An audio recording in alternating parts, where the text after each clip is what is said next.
College संपल्यानंतर आपण किती वर्षानंतर भेटतो आहोत आणि त्यात माझा आज वाढदिवस. आपणा सर्वांना भेटून मला खूपच आनंद झाला. काय कॉलेजचे ते दिवस होते, काय आपण मजा मस्ती केली होती, नाटकं, एकांकिका, गॅदरिंग, हे सगळं काही आता मला आज आठवत आहे आणि तुम्हाला आज भेटून इथे मला खूपच त्या गोष्टी आठवणीत येत आहेत. आणि खरं तर या जीवनाच्या धावपळीत बऱ्याच गोष्टी करायच्या राहून गेल्यात.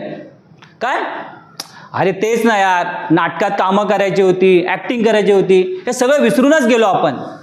काय रडायचं नाही, लढायचं. ठीक आहे, तू बोलतोय तर बरोबर आहे.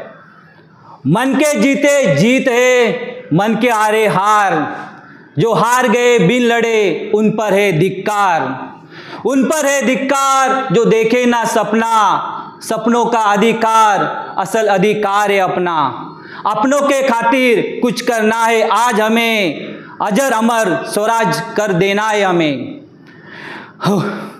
तुम्हाला मृत्यूचे रहस्य जाणून घ्यायचं आहे? हो, पण जीवनाच्या काळजात शोधल्याशिवाय तुम्हाला कसं सापडणार?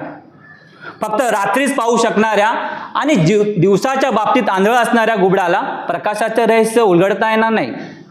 तुम्हाला मृत्यूचा अंतरंग खरोखरच जाणून घ्यायचं असेल तर ते तुम्हाला आपलं हृदय जीवनाच्या शरीरासमोर पूर्णपणे उघडं करावं लागेल.